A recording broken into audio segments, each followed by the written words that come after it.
My friends, ஒரு இடத்துல வேலைக்கு போனோன்னா நம்ம எப்படி செயல்பட்டுருக்குறோம், நம்ம எக்ஸ்பீரியன்ஸ் என்ன, நம்மளுடைய கிரிமினல் ரெக்கார்டு என்ன, எல்லாத்தையும் பார்ப்பாங்க.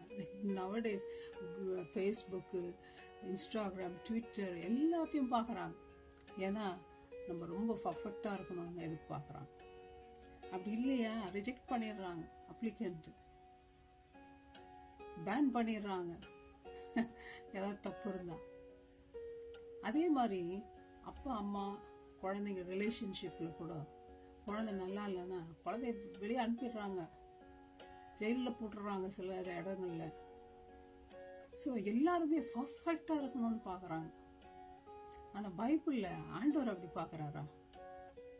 ஆண்டவர் நம்ம எப்பவுமே பாவம் தான் பண்ணிட்டு இருக்கிறோம். நம்ம எல்லாம் பர்ஃபெக்டா? யாரும் பர்ஃபெக்ட் இல்லை. எல்லாரும் தேவனுடைய மகிமை இழந்தோம், எல்லாம் பாவிகள்னு வேகம் சொல்லுது.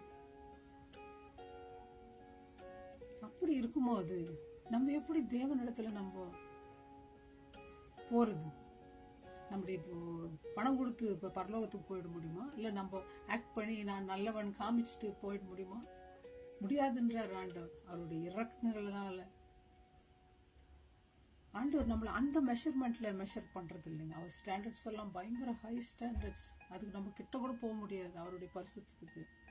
ஆண்டவர் என்ன சொல்ற? நம்முடைய நம்பிக்கை அவருடைய இரக்கத்தின் மூலமா. வேதத்துல ஏனோக்கு எலியா 2 பேரும் ஆண்டவர் மேல அவ்வளோ ஒரு நம்பிக்கை. எலியா அந்த காலத்துல இருந்த எல்லா விக்கிரகங்களையும் எதிர்க்கிறார். அவர் பர்சிக்யூஷன் ஓடுறார். அவர் கொலை பண்றதுக்கு இது பண்ணும்போது அவர் பயந்து ஓடும்போது ஆண்டவரே என்ன எடுத்துக்கோ ஆண்டவர் என்றார். ஆனாலும் ஆண்டவர் மேல வச்ச நம்பிக்கை பெருசு. அதே மாதிரி ஏனோக்கு அப்போ வாழ்ந்த நாட்கள்ல வெள்ளத்துக்கு முன்னாடி எல்லாரும் ஆண்டவர் ரிஜெக்ட் பண்றாங்க. இவர் ஆண்டவரோடு நடக்கிறார். நம்ம 24 மணி நேரத்துல நம்ம காரியங்களுக்காக தான் நம்ம நடக்கும். ஆண்டவரோடு நம்ம செலவு பண்றோம் நேரத்தை. நமக்கு உருவாக்குறதே ஆண்டவர். என்ன, அவரை துதிக்க, அவரை தொழ. ஆனா நம்ம நேரத்தை செலவு பண்ணதெல்லாம் நமக்காக. ஆண்டவருக்கு நேரமே கிடையாது. ஃப்ரெண்ட்ஸ், அவங்க எல்லாம் அப்படியே பரலோகத்துக்கு எடுத்துக்கொள்ளப்பட்டாங்கன்னு பார்க்கணும். வேர்ல்ட் பர்ன்ல போயிட்டாரு எலியான்னு பார்க்கணும். ஈனோக்கு காணப்படாமல் போயிட்டார், ஆண்டவர் எடுத்துக்கிட்டாருன்னு பார்க்கணும். ஆண்டவரை என்ன அவங்களுக்கு இது பண்ணிச்சு? அவங்க நம்பிக்கை தான் ஆண்டவரை திருப்திப்படுத்தி ப்ளீஸ் பண்ணிச்சோம். ஒரு சர்ச்சில் ஒரு பாஸ்டர் கேட்டாராம், எத்தனை பேர் நினைக்கிறீங்க ஆண்டவர் உங்க நம்பிக்கை ப்ளீஸ் பண்ணுதுன்னு? எல்லாரும் கை தூக்கினாங்க.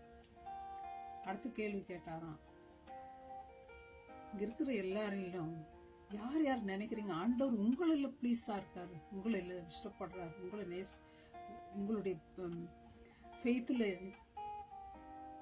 நீங்க இருக்கிறீங்கன்றது அவருக்கு உணர்ந்துருக்காரு? யாருமே தூக்கல. ஆண்டவர் நம்ம மேல ப்ளீஸா இருக்கணும்னா நம்ம அவரோட ஃபெய்த்ல நம்ம அவரை ப்ளீஸ் பண்ணணும். பணம் கொடுத்து அவரை இது பண்ணிட முடியாது. ஃப்ரெண்ட்ஸ், அப்படி வருகையில நம்ம எடுத்துக்கொள்ளப்படணும்னா அவரோடு நடக்கணும். எண்ணெயில தீவட்டியில எண்ணெய் இருக்கணும். பரிசுத்தாவியானவர் நம்மளோடு இருக்கணும். பரிசுத்தாவியானவர் நம்மளை விட்டு போயிடுறாருன்னு அசுத்தமான காரியங்களை செஞ்சா உட்கார்ந்து இருப்பாரா? கண்ணு என்னென்னத்தையும் நோக்குது, தடவுது, பேசுது, பாக்குது. இப்படி இருக்கும்போது பாவத்துல ஆண்டவர் இருப்பாரா நம்மளோட? டைமே இல்லை ஆண்டவரே மூக்குன்ட்டு என் காரியத்தையே நான் பார்த்துன்னு இருந்தா எப்படி நம்ம ஆண்டவரோட ப்ளீஸ் பண்ண முடியும்? நம்ம ஆக்ஷன்ஸ் எப்படி இருக்கு? பேதுருக்கு கூட ஆண்டவர் சொல்றாரு, சாத்தான பர்மிஷன் வாங்கிக்கணும். படிக்கிற அந்த வார்த்தை